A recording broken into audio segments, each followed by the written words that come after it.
The man accidentally dug up a world-class pink diamond, a stone whose size and color were enough to shake the world. With his status as a slave, Solomon desperately wanted to keep the diamond for himself.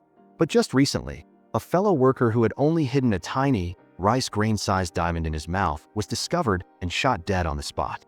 Where should a diamond this large be hidden? In that moment, Solomon's heart began to beat faster. Just then, a loud explosion rang out. The nearby water pump had exploded. The explosion drew everyone's attention. Solomon quickly seized the opportunity, crouched down slightly, and hid the diamond between his toes. Then, he used the excuse of needing to use the restroom to leave quickly. But unexpectedly, the rebel commander still noticed Solomon's suspicious behavior. He immediately blocked his path. Fortunately, the diamond was hidden under the sole of his foot. Even after being searched all over, nothing unusual was found. However, as Solomon reached a secluded spot to hide the diamond, the cold muzzle of a gun was pressed against his head. It turned out the commander had not given up and had quietly followed him. Just as Solomon was about to hand over the diamond, fate smiled upon him once again. Government forces launched a surprise attack, and a bomb landed right next to the two of them. The rebel commander was severely injured on the spot, while Solomon seized the opportunity to run. Afterward, Solomon went to a dry tree and buried the diamond there. Immediately after, he was captured by government forces. But upon arriving at the prison, Solomon came face to face with that same rebel commander. It turned out he wasn't dead, only injured in the eye. Despite that, he recognized Solomon instantly and roared in front of everyone. "This punk has a priceless pink diamond. Whoever finds it gets a big reward from me." Everyone began to look at Solomon with covetous eyes. To protect himself, he vehemently denied it, even stripping off all his clothes to prove his innocence. Although this method might have subdued the small fry, it couldn't deceive Danny. Danny was a white man born and raised in Africa, an unscrupulous black market diamond smuggler. Wherever there were diamonds, he could be found. However, this was a dangerous profession. One small slip-up and you could lose your life. But with his vast experience, Danny had honed his cunning skills. He could not only recognize and prevent robberies, but also successfully offload smuggled goods. That day, Danny had once again easily obtained a batch of diamonds. To transport these diamonds to a neighboring country to be sold, he disguised himself as a magazine reporter and hired local shepherds for cover. The diamonds were sewn under the skin of one of the sheep. But what he didn't expect was that someone like him, who had never failed, would stumble this time. Seeing that he was about to be caught on the spot, Danny had no choice but to call on his boss, Kutsi. As the head of Africa's largest mercenary army, Kutsi was famous throughout the region, but the opposition not only showed him no respect, but threw Danny straight into prison. But because of this, Danny was lucky enough to learn that Solomon was in possession of a rare pink diamond. Therefore, after being bailed out by his accomplice, he immediately reported this news to them and instructed them to get Solomon out at all costs. Because with his many years of experience in the diamond trade, Danny understood the value of that pink diamond far better than Solomon. Once he had it, he could not only achieve financial freedom, but also escape Kutsi's control and leave Africa for good. After giving his instructions, Danny returned to the hotel. As soon as he walked through the door, he used a dagger to pry out one of his teeth. Hidden inside was a diamond. Clearly, he would only take it out as a last resort. When Danny went out to exchange money, a man snuck into his room. At the same time, his accomplices had also bailed Solomon out of prison and gave him some money before he left to prevent him from being thrown back in jail for being destitute. Solomon was completely bewildered and didn't think much of it, because at that moment, he was single-mindedly focused on finding his family. It turned out that before, Solomon was just an ordinary fisherman, raising 3 children with his beloved wife.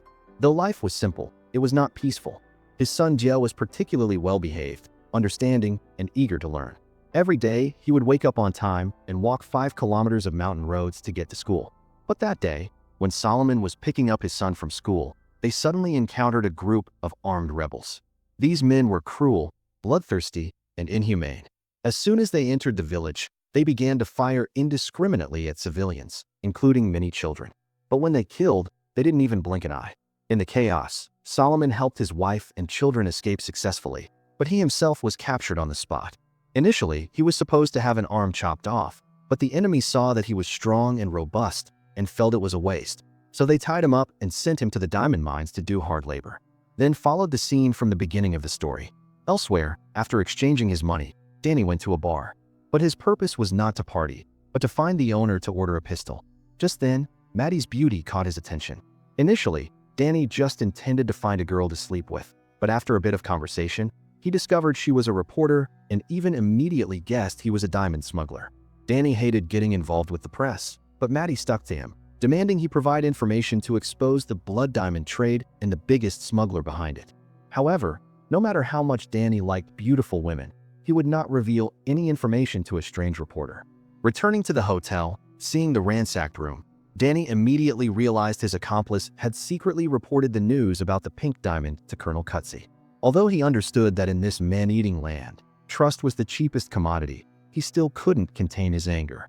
And the guy who broke into his room, after finding nothing, also immediately showed himself. The two were on the same side, talking normally on the surface but with different thoughts in their hearts. Danny had decided to go back to see the Colonel, to lay everything bare and punch the man hard in the face to vent his anger. Not long after, Danny was invited to the Colonel's manor for tea. As the biggest mercenary leader in Africa, the Colonel both traded diamonds and helped the government suppress rebels. One could say he made a fortune from the war. How could a man who only cared about money and looked down on everyone else possibly pass up a rare pink diamond? So he gave a firm order, demanding Danny get that diamond for him. If successful, it would clear all his previous business debts. At the same time, he was also well aware of Danny's ambition, knowing he wanted to escape Africa. So he picked up a handful of red dirt from the ground and said, "This is your home. You can never leave Africa." Danny, who had followed the Colonel since he was a boy, understood his methods and brutality and could only rein in his sharpness and focus on dealing with Solomon. But at this point, Solomon didn't trust anyone. He insisted he had never seen any large pink diamond. Reluctantly, Danny had to resort to stalling tactics. In the evening, he returned to the bar. The owner gave him the pistol he had ordered and threw in a piece of news. "The rebels will attack here tomorrow." He kindly advised him to leave early to save his life. Just then, Danny saw Maddie again. Unexpectedly, after parting on bad terms last time, this time they clung to each other like lovers who had just been separated. It's just that one lusted for the flesh, while the other only wanted to gather smuggling information. However, even in the extremely ambiguous atmosphere, neither of them would take the other's bait. Losing patience, Maddie immediately switched to a direct attack, saying she had met too many people like him, who cared nothing for human life for the sake of money. Danny also lost interest. But when he went to the bar for a drink, Maddie refused to let him go and followed him. This time, Danny didn't hold back either and retorted, "You think you're so noble? You think you can change Africa? In fact, you're also a member of the blood diamond trade. If it weren't for American girls like you always dreaming of a fairy tale wedding, a sparkling stone, then these diamonds wouldn't be so valuable and no one would go to such lengths to smuggle them." But Maddie countered that not every American girl wants a fairy tale wedding, just like not every African lives by slaughtering each other. In fact, every day there are people doing good things, but clearly, none of them are done by you. So the two once again parted on bad terms. The next day, the rebels did indeed advance into the city. The place was about to be plunged into a sea of war. Danny took the opportunity to find Solomon, hoping to persuade him to cooperate. At this moment, the pink diamond was a deadly liability. Solomon had absolutely no channels to sell it. But Solomon was still single-mindedly focused on finding his family. Seeing this, Danny immediately said, "Without me, you have even less chance of changing your fate, of finding your wife and children." Just as the two were arguing fiercely, the rebels launched a large-scale attack. Amid the chaotic escape, Danny continued to persuade, and Solomon could only tremble and agree to cooperate. By now, the government forces had engaged the rebels. They had absolutely no regard for the lives of civilians. Fortunately, Danny was a seasoned mercenary. He led Solomon through the hail of bullets, escaping to a relatively safe ruin. At night, the two used the cover of darkness to get to the city's only exit, but 3 rebel soldiers were guarding it. To escape, they had to take a risk. So Danny told Solomon to pretend to be a rebel soldier, while he pretended to be a captured prisoner. Waiting until the enemy let their guard down, Danny immediately drew his gun and shot the guards dead. He picked up the rebel's sniper rifle and shot the fleeing rebel in the distance. This scene made Solomon realize his ruthlessness. Afterward, the two mixed in with a group of refugees, arriving at a government-managed refugee camp. Here, Danny met a male reporter and through him, found Maddie. As soon as they met, Danny said, "I can provide you with information, but in return, you have to use your credentials to access the UN database to help Solomon find his family." Danny did this because he knew that to get the pink diamond, he first had to handle Solomon. And the only way to do that was to try to help him find his family. Although Maddie knew she was being used, and also knew that Solomon was definitely connected to the diamond, because a petty man who only cared for profit couldn't possibly be generous enough to help a black fisherman. But as a righteous reporter, as long as it was to save people, she didn't care about other things. Very quickly, Maddie found the whereabouts of Solomon's family. They were currently in a refugee camp in the neighboring country of Guinea. But when they arrived by helicopter, they discovered that the number of refugees here had exceeded 1 million. Finding family members was truly not easy. Fortunately, God still had mercy on this pitiful man. Solomon quickly spotted the figures of his wife and daughter. However, his son Dia had been taken by the rebels. This completely devastated Solomon, because he had witnessed with his own eyes the cruelty of children trained as soldiers and knew the rebels would surely turn Dia into one of them. And his prediction indeed came true. At this time, Dia had been trained by the one-eyed commander into a killing machine. When slaughtering villagers, the boy showed no emotion and always rushed to the front. To make matters worse, because the government feared refugees would join the rebels, they announced that Solomon's wife and children would only be released back home after the war ended. Empty-handed, Solomon was like a soulless man. Every day, he mechanically mumbled his son's name. As for Danny, he clearly only cared about the diamond. After learning where Solomon had buried the pink diamond, he focused all his energy on how to dig it up. But the terrain there was complex, with many factions vying for control. The only chance was to infiltrate Maddie's team. But at this moment, Maddie was very troubled. A graduate of a prestigious school, she was smart and quick-witted, and could have lived a life of luxury in New York, but she carried a strong savior complex, always wanting to eliminate injustice in the world. But no matter how moving her articles were, no matter how real her photos were, at most they only drew a few tears from readers, fundamentally unable to change the suffering in Africa. She didn't want to continue like this anymore, but wanted to use concrete evidence to overthrow those behind the blood diamond trade. Perhaps moved by Maddie's actions, or perhaps just wanting to get the pink diamond, Danny told her the whole truth about the blood diamond supply chain. He smuggled diamonds to neighboring countries. Then, local buyers would hand the diamonds over to middlemen. When the middlemen bribed customs, they could certify that these diamonds were mined domestically, thus allowing them to be legally exported. And the man behind this chain of interest was Van de Kapp. On one hand, he hoarded large quantities of diamonds to control the supply and maintain high prices. On the other hand, he did everything he could to sustain the war, preventing diamonds from the rebels from flowing directly into the market. After finishing, Danny also promised to provide direct evidence, but he had to wait until he got the pink diamond for this information to be publicly reported. Otherwise, he would surely die without a proper burial. So the two reached a cooperation agreement. Danny and Solomon also pretended to be staff and infiltrated Maddie's team. But on the way to their destination, the convoy was suddenly attacked by rebels. In the crisis, the kind-hearted Solomon saved a child. But because the bus had no more room, the few of them could only get on another small truck. But unexpectedly, disaster brought fortune. Everyone on the bus was wiped out by the rebels, while they took the opportunity to drive the truck and escape into the jungle. But just as they escaped danger, they ran into local guerrillas. Fortunately, these people did not have the habit of killing indiscriminately. After some gestures and Maddie's photography, they not only quickly let down their guard, but also led the three to a hidden manor to take refuge. Compared to war-torn Africa, this place was truly a paradise on earth. The children here were all formerly captured child soldiers, but under careful teaching and love, they had returned to their innate innocence and carefreeness. All of this was thanks to the owner of the manor.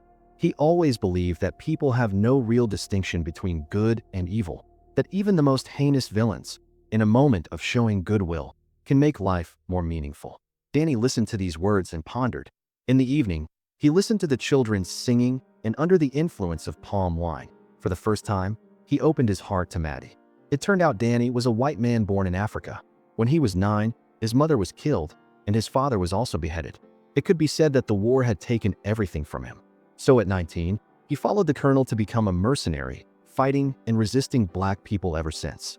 But later he realized it was all not for peace, and certainly not for erasing racial hatred, but only for money and profit. From then on, he decided to fight alone, becoming a selfish smuggler. But now, he just wanted to live a peaceful life. And that pink diamond was his ticket to leave Africa. Seeing the pained expression gradually appear on Danny's face, Maddie subconsciously took his hand. The hearts of the two, from this moment, drew closer. The next day, the manor owner led the three on their way to their destination. But on the road, they encountered the rebels' child army. With his kindness, he thought he could persuade them with words, but unexpectedly, the opposition was hardened and numb. directly responding to his teachings with gunfire. Danny quickly pulled out his gun to threaten them. Taking advantage of the children being frightened by him, he stepped on the gas and fled. Just then, the colonel's camp was nearby. To save the severely injured manor owner, Danny had no choice but to divert to the camp first. The good news was the manor owner still had a chance of survival, and Maddie could also retreat with the refugees. But the bad news was that at this time, the colonel was preparing to personally lead his troops to Kono, where they were headed, and demanded Danny go with him to find the pink diamond. But Danny knew well that once he followed the large army, he probably wouldn't even get a speck of diamond dust in the end. So after leaving the tent, he immediately asked Maddie for help to lure the guards near the armory away so he could sneak in to steal weapons and take Solomon himself. After hearing this, Maddie immediately understood Danny's intention and also knew that this trip of his was surely more dangerous than not, but she could only nod in agreement through her tears. Danny also handed over the evidence he had, so that even if he really died in Kono, Maddie could expose all the truth. Afterward, with Maddie's help, Danny successfully got the weapons, and the two were about to part. In fact, through so much hardship and sincere sharing, they had developed feelings for each other. But this separation might be forever. However, in this land, besides love, they both had their own paths to walk, their own fates to accept. Before she left, she not only took a photo for remembrance, but also took the initiative to give Danny her office number, home number, and mobile number. In the past, others had always pursued her, but this time she was willing to break the rule and take the initiative. After parting, they both set off to pursue their destinies. Along the way, Danny and Solomon talked about the details of the pink diamond. When he learned the diamond was at least 100 carats, Solomon's once heavy steps unconsciously became lighter, as if the diamond and freedom were right in front of him. But that very night, an accident happened again. As a rebel military vehicle roared past, Solomon caught a glimpse of his son Dio on it. Too anxious to find his son, he made a noise, and the two were nearly hunted down and killed by the rebels. After escaping death, Danny's anger was uncontrollable. He even pulled out a knife to threaten Solomon. "If you mess up again, I'll skin you alive." But in Solomon's heart, the pink diamond was not as precious as his son. Therefore, despite the threat, he still wanted to find his son first.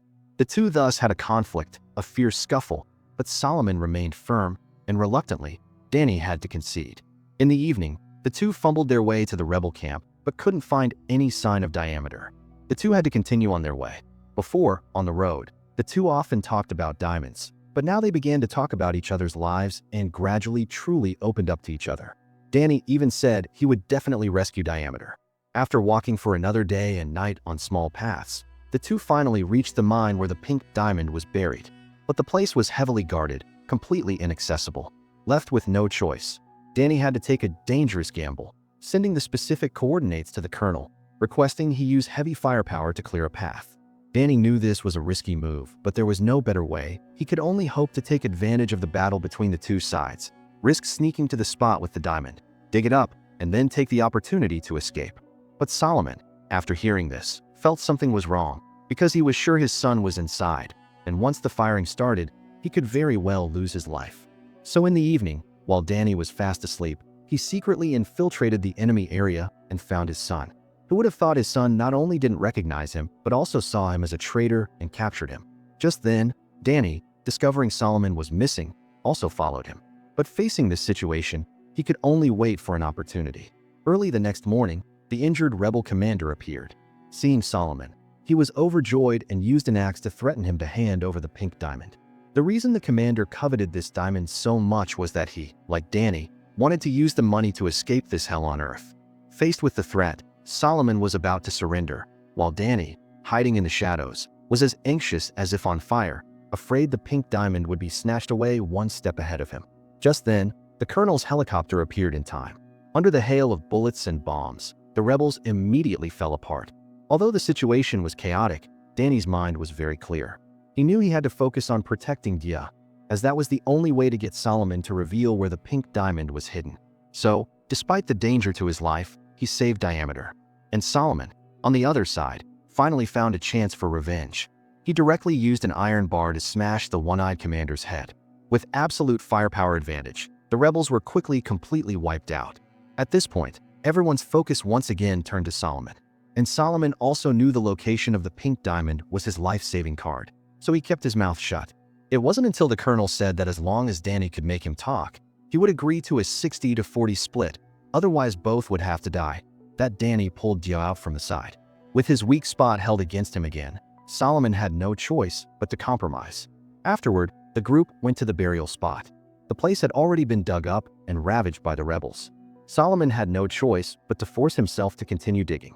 At this moment, both Danny and Solomon understood clearly that as soon as the diamond was retrieved, their lives would surely be in jeopardy. Danny suddenly asked for a cigarette from the person next to him, but was refused. Solomon also trusted Danny more, willing to risk it all with him to find a way out. So, he pretended to have found the diamond. Danny seized the opportunity and quickly killed a soldier. Solomon also took advantage of the chaos to attack the colonel next to him. Danny quickly hid in the forest, then suddenly turned back and finished off the colonel. Very soon after, Solomon also really dug up the diamond. But during the recent battle, Danny's abdomen had unfortunately been hit by a bullet. Unexpectedly, Gia blocked their path with a gun.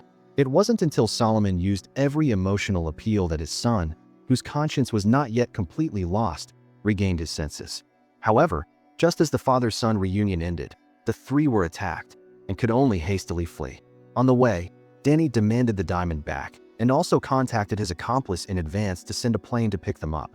But the landing point was the mountain peak ahead. They had to cross 10 kilometers of high mountain roads to get there. Hearing Danny's gasps for breath, Solomon advised him to stop and rest, but the enemy could catch up at any moment, so he could only try his best to race against time. However, after climbing only halfway up the slope, Danny had no strength left. Solomon decisively carried him and continued on. But not long after, Danny was completely exhausted. He knew he didn't have long to live, so he took out that pale pink stone. This was what he had traded his life for, but he no longer had the chance to spend it. Although he understood the principle that men die for wealth, with success right at his fingertips, he still felt a bit of regret. However, in the end, he still decided to hand this stone to Solomon. Not only that, he also gave Solomon Maddie's business card, telling him to call her for help when he got back to the capital. In addition, he gave Solomon a gun and specifically warned him not to trust his accomplice. Just then, the enemy caught up. To buy time for Solomon to escape, Danny single-handedly set up his gun and began to fight back. It wasn't until he saw Solomon and his son get far away that he stopped, letting out a sigh of relief. Then, he used a satellite phone to call Maddie, telling her to pick up Solomon and his son at all costs. Initially receiving the call, Maddie was very happy, but hearing the increasingly heavy breathing on the other end of the line, Maddie felt something was wrong, and her heart suddenly sank.